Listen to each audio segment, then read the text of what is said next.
What's happening, guys? Good evening. Listen, it's a last minute live. And it's an important one. It's an important one because of what we're doing today. And it's a time for you to ask your questions, to be honest. But I'm going to speak to Shells. How you doing? Shells, is this the same Shells as the Shells that we know? Like you were just on live on TikTok kind of thing? Yeah, let me know. Yeah. So tonight, we're going to be having a conversation with a young man who's young, as said, young, like quite young, who has turned his life around. How you doing? Not for the weak. He's turned his life around and he wants to come and share his story. No, I'm not that. Oh yeah, okay, there you go. He's turned his life around and he wants to share it. Now, he's not, I don't know where he is yet, but let's see if we can call him in.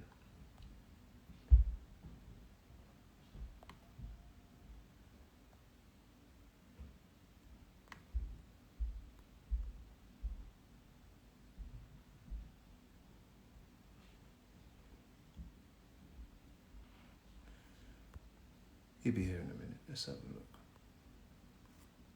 Yeah, so guys, listen, what I'm doing tonight is I'm interviewing someone. I'm going to ask my questions in a very frank way. Who I'm talking to tonight is somebody who I would have been working with a few years ago when I was in a youth offending service. And he, it would be interesting to ask some of those controversial questions around his decision making. Yeah, so please don't hold back. Get your questions ready. Bear with me. I'm just going to come off the line for a second. New to your page, but as a care leaver and mum who went through proceedings, I commend you in order. Oh man, I'm getting a compliment. It's not easy to do this work. Yeah, stick around and join us. Is it now? Yes. Track of time there. Please get ready to ask your questions. Please get ready to share your thoughts. This is a really good space. Just to remind you all, we're moving to LinkedIn, okay? So I think we're moving to LinkedIn, so we're having a live session tomorrow anyway. It's going to be a very interesting one with another very experienced social worker who is, we're going to be having a very frank conversation on anxiety in social work, especially for the students and maybe newly qualified. We're going to be having a very good conversation and Q&A session on how to manage those challenges, because anxiety will hit you the moment you kind of start, you know, and it hits you throughout. Because why? We're being judged all the time. We just did a podcast on it. Jay the Warrior. Let's have a look if we can find him, yeah? Jay the...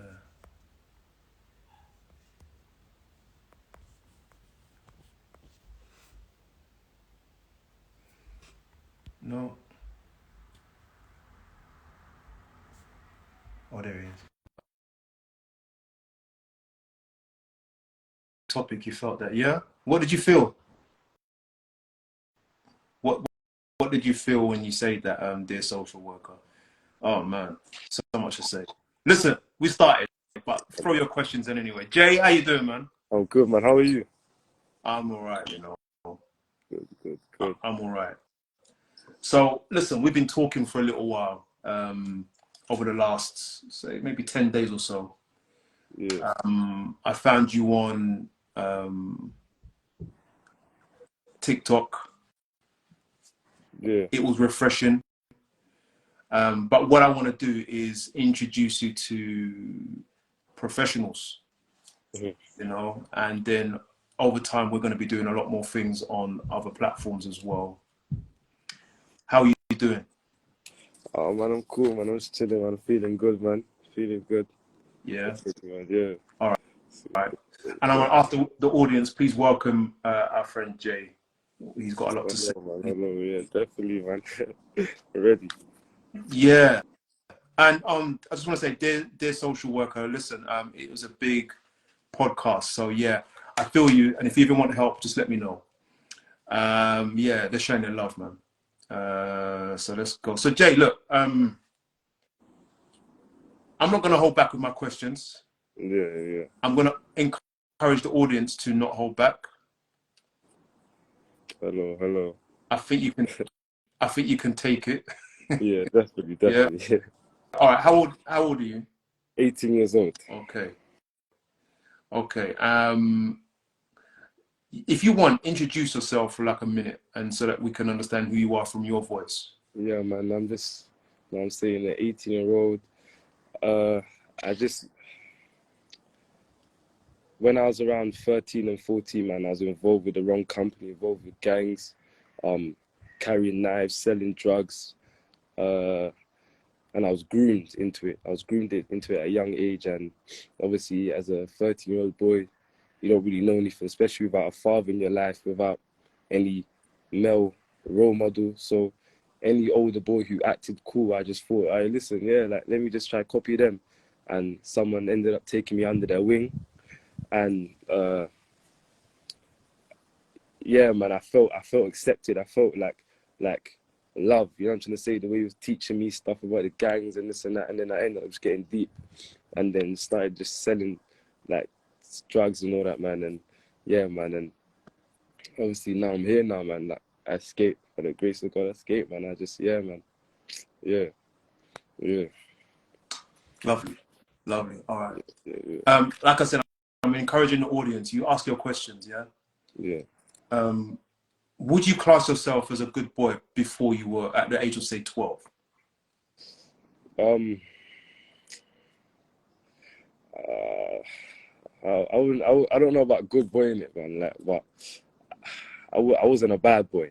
Like, I had a good heart. You know what I'm trying to say? I was doing football and drumming at my church. So yeah, man, I was cool. I was cool. Yeah. On paper, you'd be a good boy, Yeah. and it's Mischievous, but yeah, good boy. mischievous. Yeah. Okay. Yeah, I think we could probably live with that. yeah, definitely. Um, you can see the comments, right? Yeah, thank you, man. Yeah. Thank you. All right. You mentioned. I would, on paper, I would call you a good boy. We'll come to your questions in a moment. On paper, I would say you're a good boy. The courts would probably look at you as good and say you had good character. Yeah. You will go to court and then you're going to have someone saying, you look, Jay is a good boy, really, got caught up in some stuff. He's a churchman and, you know, he plays music and so forth, and he just got caught up with the wrong crowd. And then that would mitigate against you if you ever got a sentence. So how does a good boy turn bad? You mentioned something about grooming, someone taking you under their wing. Yeah. Talk to me about that if you don't mind. Man, like, I feel like me being in like a single parent household with no father figure, pretty much no guidance, just looking. I didn't know who I was, even though I played football.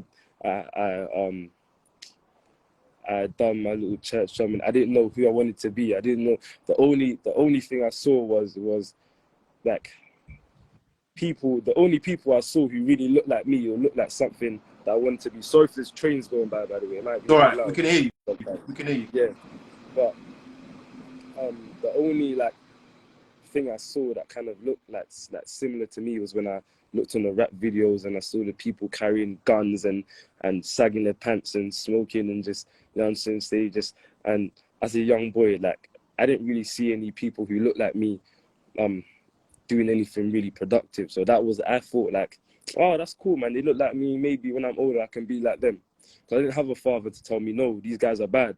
I didn't have a father to tell me, no, that's not the path to go down. So if I had a father there, if I had a father figure who told me this is the outcome of that life. This is what you don't see on the camera. This is what you see when the camera turns off, the death, the prison, the pain, yeah, man. So because I had that lack of like a father figure in my life, I ended up like cleaving to this older guy, man, this older gang member who kind of took me on his wing. And from that point there, I was just like, I was this young G in it. This young G. Yeah. Do you think that you need a dad to show you what's right and wrong? I believe that dad is the best person, but to be honest, a father figure would be good, but I definitely need someone masculine, a male, because it will sink in differently. You know what I'm trying to say? Like a different type of, can't speak, like a different frequency, man. Like, you know, like if a woman were to tell me, like my mum or something, it wouldn't impact the same way. You know what I'm trying to say? Yeah. Do you know your dad? I wouldn't say I've met him before, but not really. Like you say, there's no relationship, man. Do you feel a void? I used to, but obviously now I've replaced that. If you don't know, I'm Christian now. Go to church. I replaced that with God. So yeah, no more void. Interesting. Yeah. Bruv, I'm going straight for the jugular, so I'm just going to ask them. I'm just going to keep the questions rolling. Someone's saying, such a lovely young man. Thank you for sharing your story from Diamonds, yeah? And she's asking, did you realize at the time you were being groomed? Kind of, man, because I remember the first time I met him, like he was with someone like that I was friends with, but I didn't really know him. So it's kind of like mutual friends. And I remember just going up to them and I didn't even say anything. Like, I would just listen to their conversation. And at the end, the guy told me, "You're funny, take my number." And I'm thinking, in my head, I was thinking, I didn't even say anything. I didn't even say a joke. How am I funny? But because I lacked wisdom at that time, I ended up taking the guy's number. And after that, man, he invited me out. And before you know it, man, I was hanging out with him. But at the time, I didn't feel like I was being groomed. This is what I wanted. I wanted to be with him. I felt accepted. He invited me to all the other people. And I mean, yeah, he brought me around all the other people, and I felt like, yeah, man, like, I felt some sort of purpose, even though, yeah, man, yeah. Is the word purpose maybe identity as well? Yeah, definitely. Yeah. I'd like you to do me a favor. If these questions are too hard, you just stop me. Okay. Yeah. If it gets too much, or if there's a question that's asked, you don't want to answer it, you just say. Okay. All right. What does being groomed feel like? Being groomed feel like, What do you remember what you felt? I felt, what did I feel, man? I felt, that's a hard question. That's a deep question. How did I feel? Because to be honest, I think I pretty much went over it, man. Like I felt accepted. I felt like I was, yeah, identity. Like, this is who I am. Before I didn't know who I was, but now I knew who I was. I was a gang member. I was this guy's young G. Like, I knew who I was now. Like, this is what I do. I carry knives. I rob people. This is my identity. Yeah. Yeah. All right.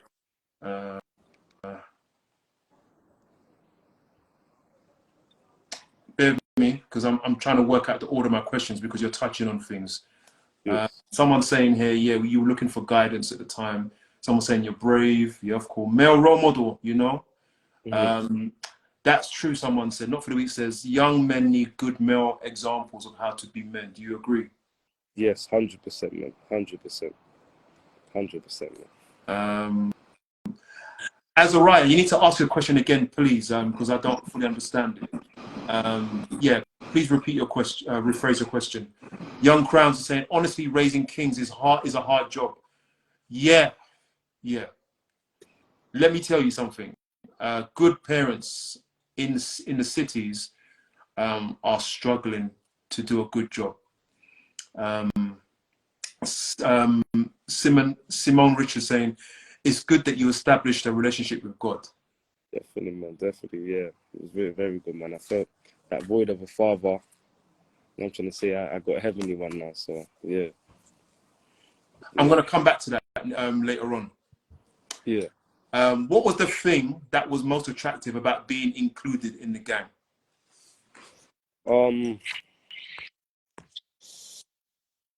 To be honest, the seeds that were planted in me were the music videos before I was actually proper in the gangs. I remember like hearing like when I used to be out here playing football and this and that, I remember seeing them and they just look like, man, it looks so cool to see all them with their faces covered and they all this and just dancing in front of the camera. It just looks so cool, and you didn't see the fear that came with it. You didn't see the blood, the all this. You didn't see that in the music videos. It just looked like a group of young friends just dancing and just. So I remember when I was younger, those were the seeds that applied in me. I was thinking, nah, these guys look happy. And then, so when the opportunity did come, obviously them seeds must have now bear fruit now in me, and it's like it was the season. It was the season to now I'm saying it was the time, man. So when I had the opportunity, I think I was like already my mind.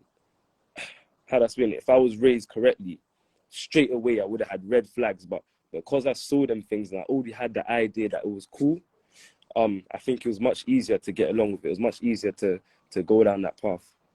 I don't know if I made sense right there, but yeah. Well, you're making sense to me, man. Yeah. And if they're not, they're going to tell you.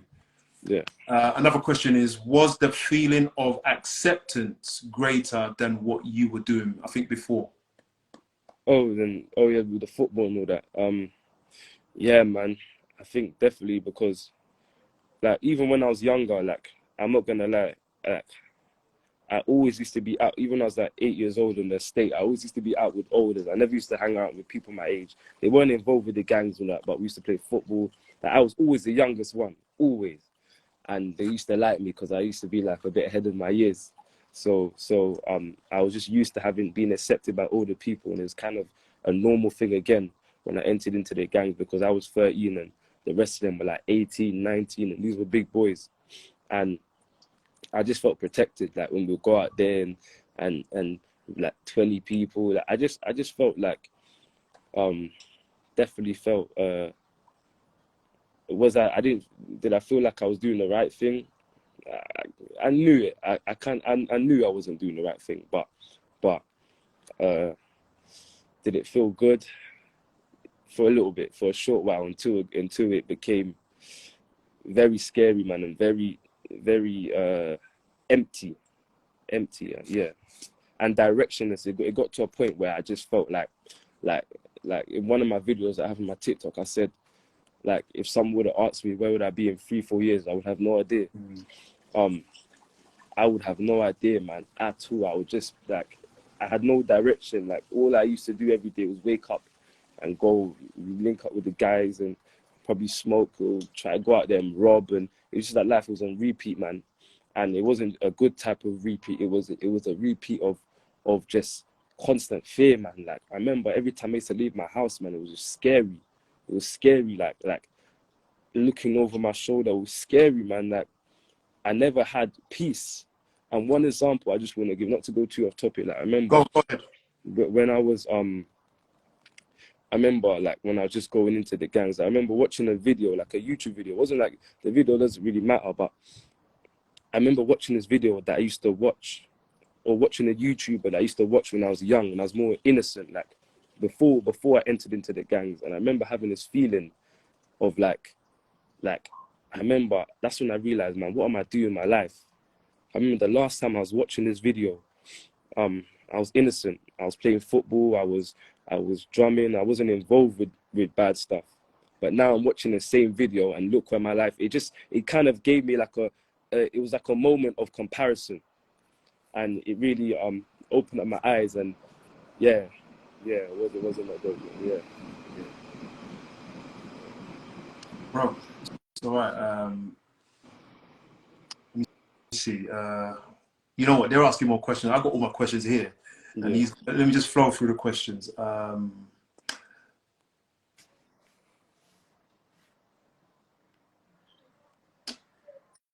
Not for the week. Please rephrase your question. Sorry. Yeah. Please use your experience, Jay, to help young people and kids in school. Absolutely. That's where he's heading to, I think. Sorry for confusing. The influences that led you going towards gang activity, what would have prevented that from happening? Okay. Yeah. I definitely think, like I said, a good male figure in my life, because some people have male figures or dad in their life, and their dad ain't good at all. Sometimes the dad can push them to doing that. But someone who, like a wise male figure, man, someone who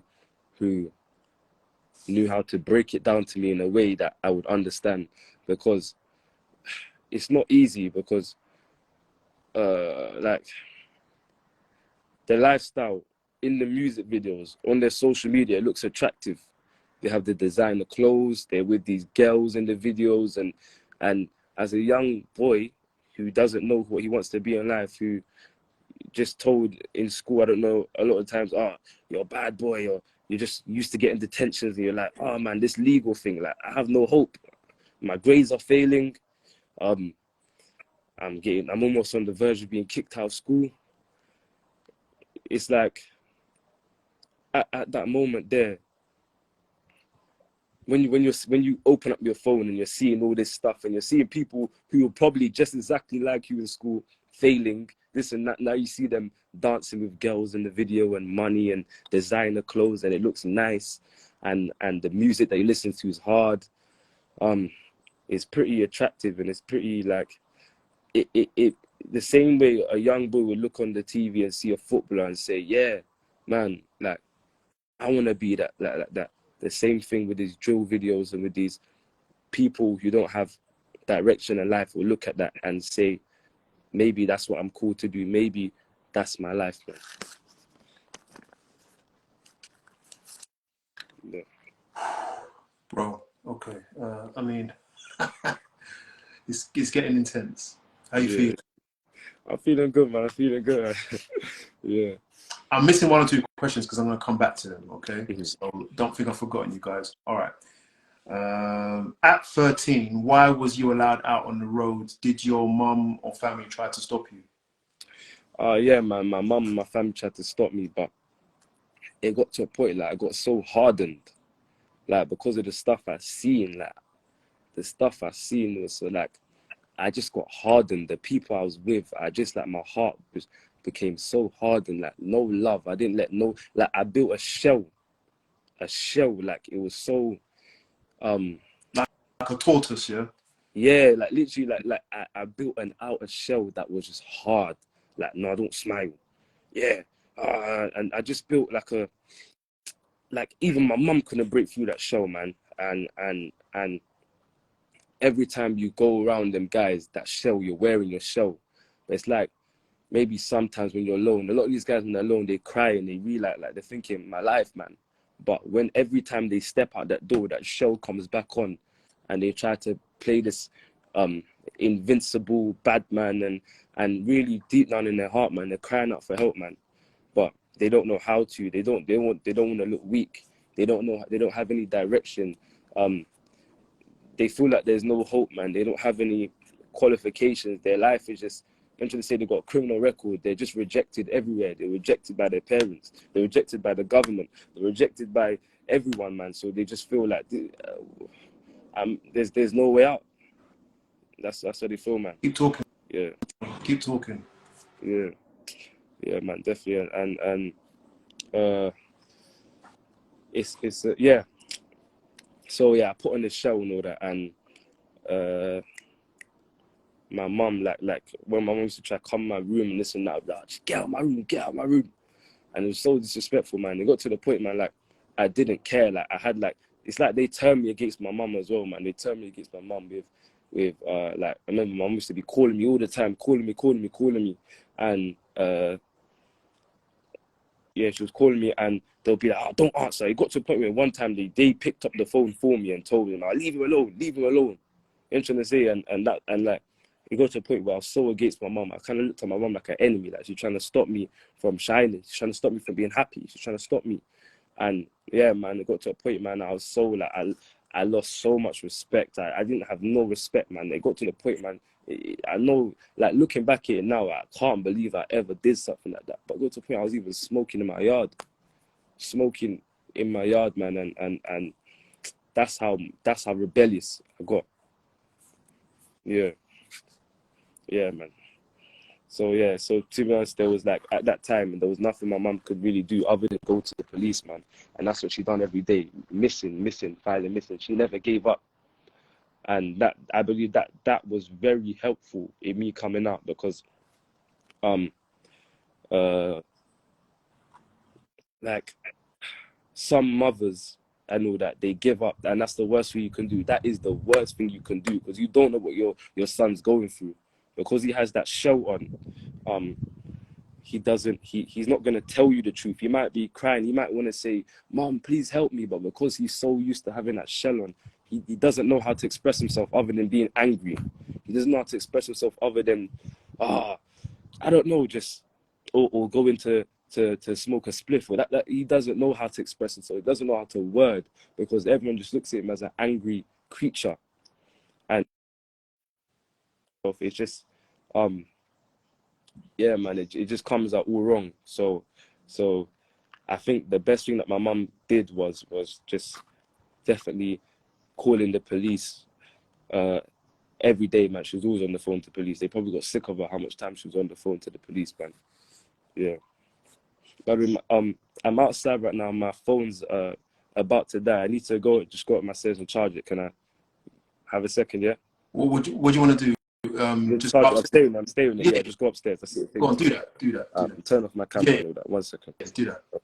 Well, we have to take a little break, but I ain't gonna lie. I mean, this is a lot. I mean, you lot get you lot are beating me with the questions. You know, do you know what it takes, honestly, to come on and talk about this? This is gold. Why? Because it's hard to get people of that age to come out and say, I left, I came out of it. It's hard, it's one thing leaving, it's another thing being able to say, look, I left and this is my story. Yeah, guys, you don't have to worry about, apologize for the questions. The questions are coming fast in your mind, and it's okay. You don't have to apologize. So yeah, wow. Yeah. We're going to talk about how he left in a little while, but I just want to deal with a number of issues. Normally I want to try and keep it to an hour, but I don't think we're going to be able to do that today. But yeah, I'm going to get through your questions as quick as I can. And if anybody wants to come on and just talk to Jay for a minute, if you're brave enough, you don't have to put on no makeup. You don't even have to have the camera on. Just come on. This is the real world. My only thing is that he does most of the talking. Where are we? Yeah. Flowers Bemsy. Oh, welcome. I remember you. Great question. So, he's going to put his phone on charge. I tell you, if you work in children and families in the city, in London, or say one of the major cities, be Manchester, Nottingham, maybe, you will get a case. You will get a case like Jay. It's going to happen. It's going to happen.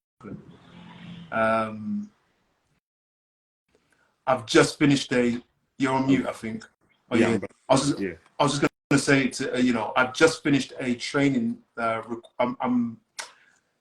finished a training course on, actually, Jay, a case like yours. I'm going to release it soon, and it's to help social workers how to engage and deal with this. But yeah, let's go through. Some of you, I've missed out your questions because I'm going to come to them later on.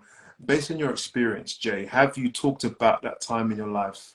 Oh, no, we've done that already. Ignore that one. Sorry.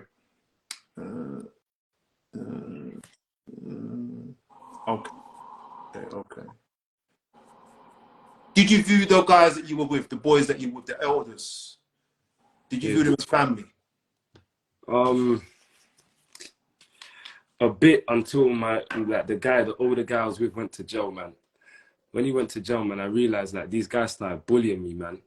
And that's real, man. That this is talk about, man. Like what the young G's go through. Like, they started violating me. Like, I remember, like, as soon as my older went to prison, the way they treated me, the way they spoke to me was just different straight away, man. Like they started sending me to the shops. They started trying to make me scared. I'm trying to say, like, trying to get people to intimidate me for no reason, just so that they can sit back and laugh. They'll come and they'll just try to get me in problems with other people, try to get me beat up, just so they can sit back and laugh. Like, it was so evil, man.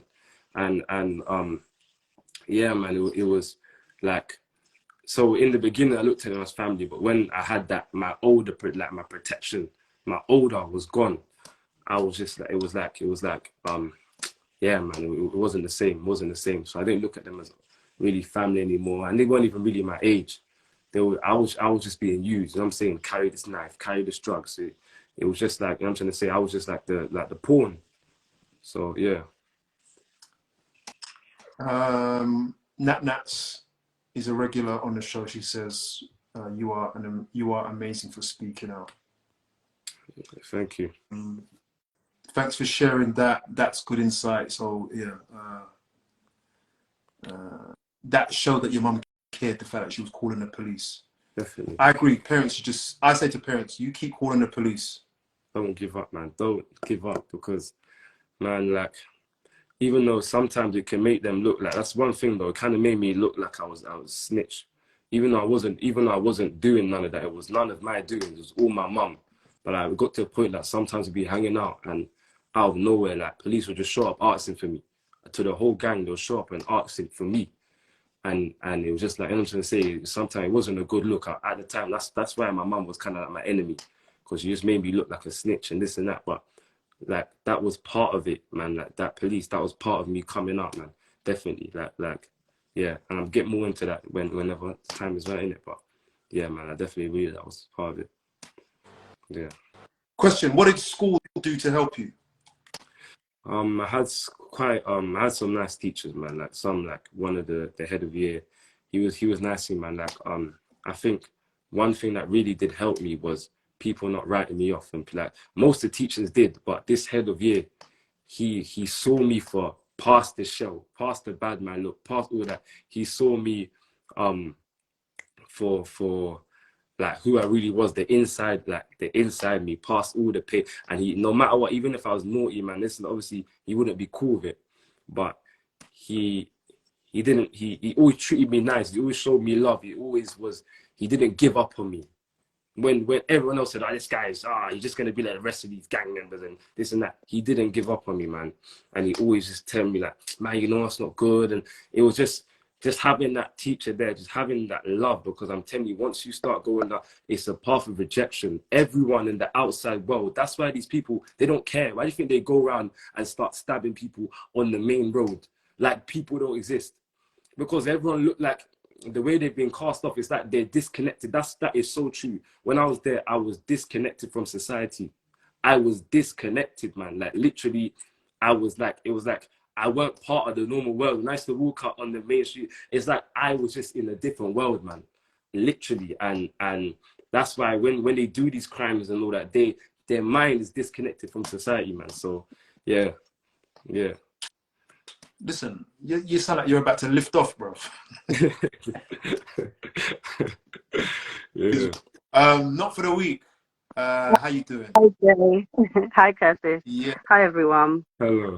Thank you so much for sharing your story, because I think, especially in social work, we need young people like you to talk about what you've been through, what you went through, how you felt, and stuff like that. I appreciate stories like yours so much. I can slightly resonate. I wasn't part of a gang, but I understand being at a young age and being influenced by bad influences. So I get you. I'm so proud of you, though. I feel so proud that at 18 you were able to rise yourself out of that and see that you deserve better. Yes. And it's a good example for your friends or any other young person that manages to see this, because it's not easy, and you've done it, and you've got so much more to accomplish, and I'm just so proud of you. I really am. Thank you. And don't be upset with you. I know you was upset with your mom at the time, and I'm hoping that you and her's on a better, because I've got a nice little son as well.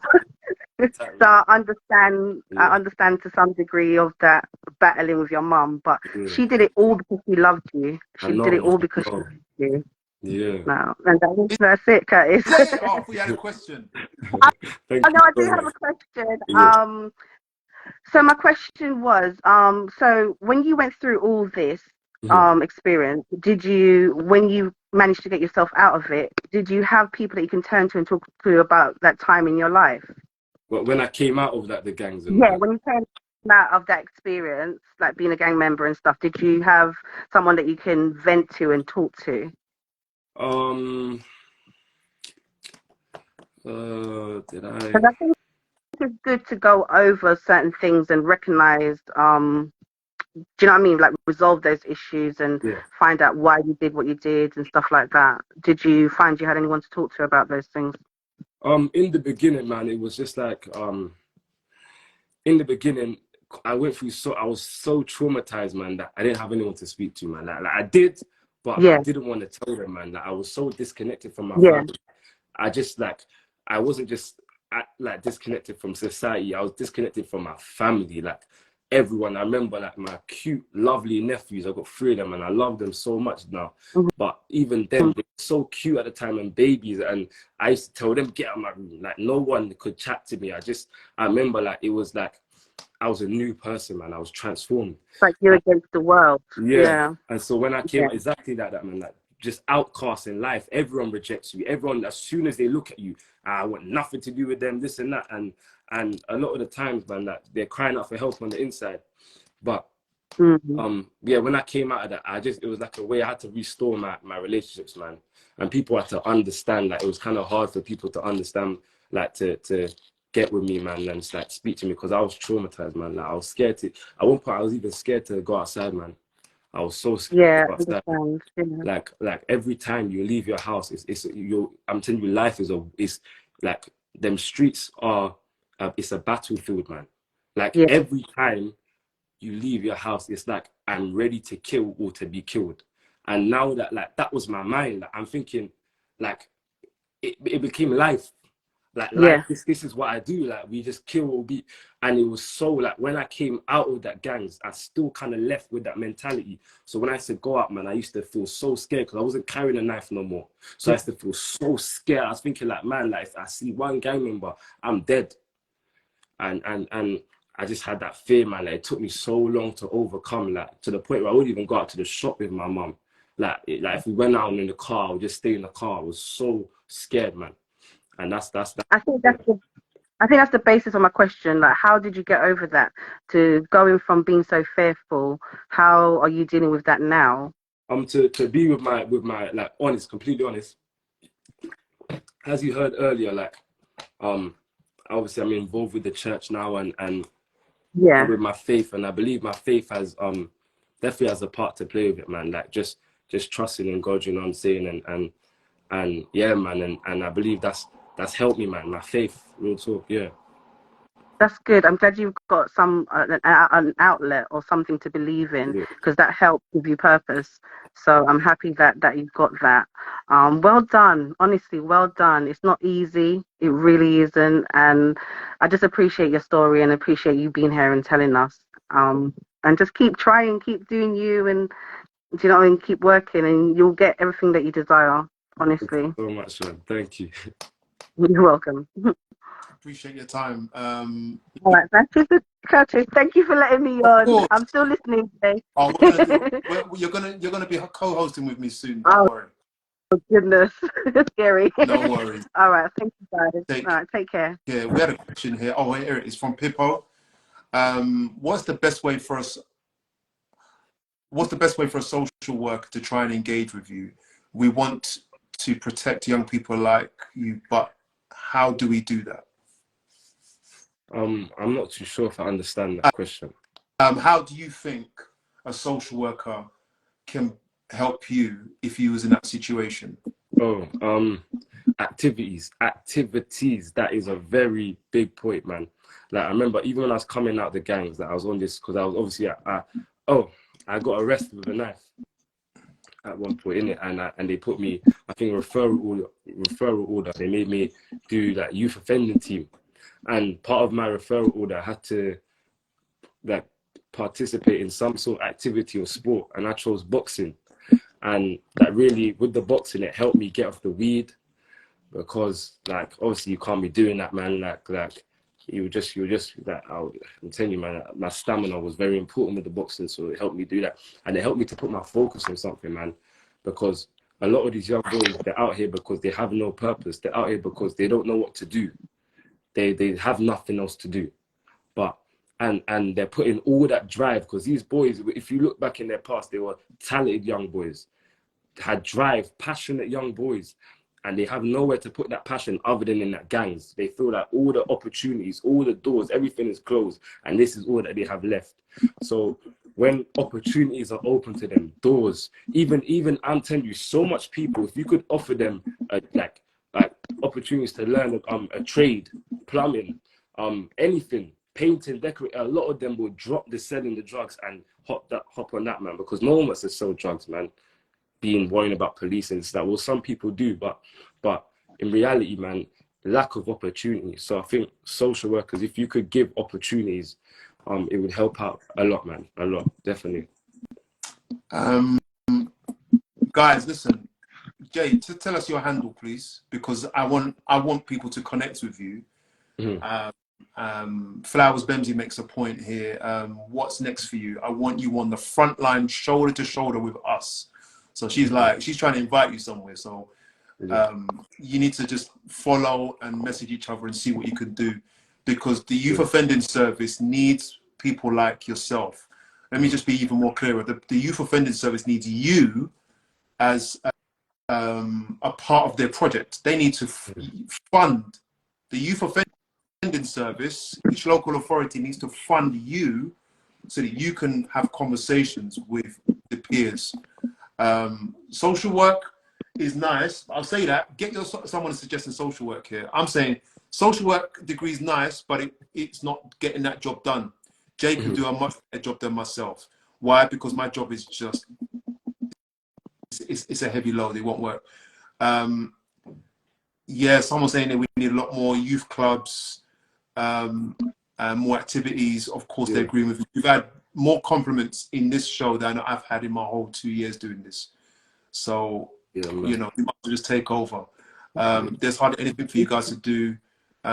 Yeah, it's just compliments, and it's so hard getting funding. It is. I've got some questions for you. Yes.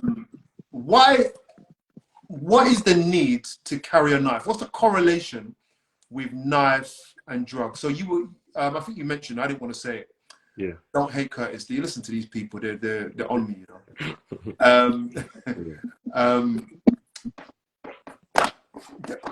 Why do you, if you're just going to sell drugs, why do you have to carry a knife?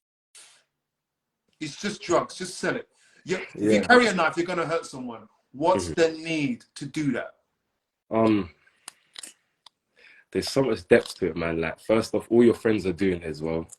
First off, you have this feeling of power. Like, especially, man, like when you get your new knife and you see how these knives look nowadays, man, they look scary nowadays. And you get this thing and you're just excited. You're thinking, yeah, if any man try to chat to me, man, you're going to say they'll get it. And it almost comes to a point where you're like looking for it. I remember there was one point I got a knife. I bought a knife. I spent £50 on it. And it was just a big, massive, large one. And it was in a case. It was just, and I remember, like, it was like, I was so stupid back then. But at the time, I felt so powerful. I felt like, I remember. Where did you get it? I got it from another fellow gang member, man. But these guys are getting it from, I don't even know where they're getting it from nowadays, man. But when I got my hands on it, I remember we used to stab the walls and think, oh yeah, well, yeah, it was so cool, man. No one can chat to us. I remember I used to even I fell in love with the knife so much that I ended up stabbing myself in my leg when I was doing some stupid thing, man. I just stabbed myself back. I'm telling you, I was dancing with it. I was so happy. And then, I'll tell you, it's so stupid. And yeah, man, it was, I think the reason why they carry these knives is mainly, but the main reason, like they say, for protection, man, because it truly is for protection, man, because like everyone else is carrying knives nowadays, you know what I'm trying to say? And if you bump into some guys who have knives and you don't have a knife, it's long for you, man. You can't bring your fist to a knife fight. You're gonna get, it might be long. So well, this is the thing I want to ask, right? Yeah. Why are you carrying one? So obviously, one power, But why would you need to carry one? Why was that carrying one? Sorry. What you say? Huh? What do you say? Why would you need to carry one anyway? Oh, because, like I said, now the main reason is protection, man. Is protection, like protection from what though? From your enemies, man. Like there's people out here that if they see you, you're dead. Like literally, there's why are you under threat from other people if you're selling drugs? Because you're obviously from a certain area or you're making money, man. And in that thing, it's like there's only like the more money you're making, a lot of times the less money they're making. So some people out here, they're thinking we're stealing their shots and all that, and also their money, their clients.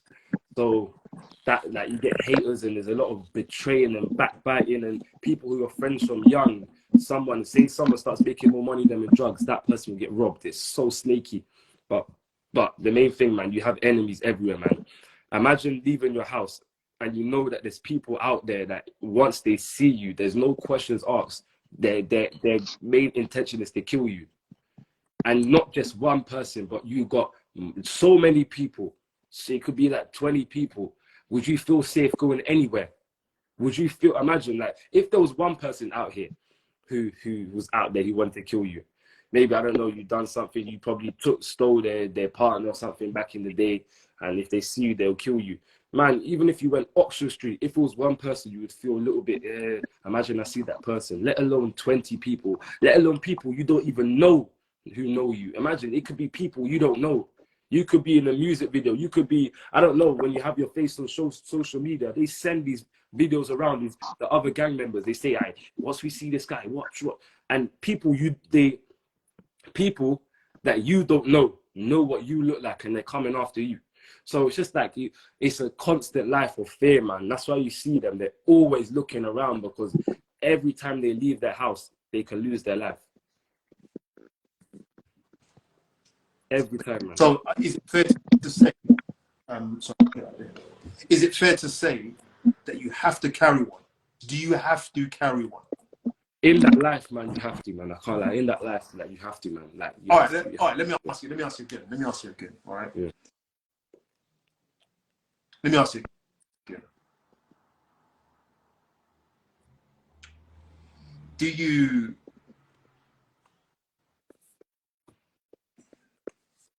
when you look back now with your mindset, with your massive increase in wisdom, with your different way of thinking, when you look back, can you still say that you had to carry a knife? Yeah, man, I had to. I had to, man. I'm telling you, man, you don't know, like, it's so scary, man. Like these people, man, I'm telling you, like, if they see you, no questions asked, you're dying, man. If like there's people out here, if they see you, no questions asked, they could be in a car. You could just be going to the shops. These guys could be driving past your estate. They see you, they jump out. Their goal is to kill you. You could be, I don't know, man, say you even have a girlfriend, you want to go out and take her out to Oxford Street. You could see these guys. It's just like you're not safe anywhere, man. You're not safe. Nah. And that's the only protection that they have, man. I can't lie, man.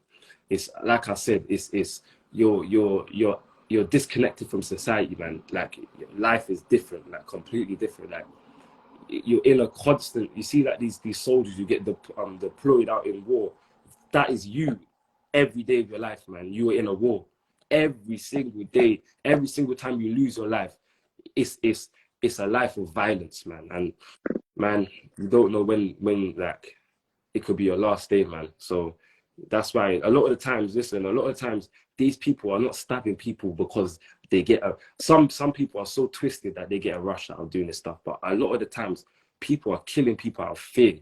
Yeah. And that is so, they are truly killing people out of fear, man, because a lot of times they don't want to stab people, but it's either me or them. Yeah, it's either me or them. So that is a very, man, a lot of, like I said, the main thing about that lifestyle, man, it starts off, you get lured in, and then it's just a life of fear, man, a life of constant torment, man. So yeah. Sorry, Curtis, I was just going to say, based on what Jay was just saying, I can understand that, because if everyone is thinking if I see that person, they're going to try and harm me. It's just natural human instinct to try and protect yourself in whatever way.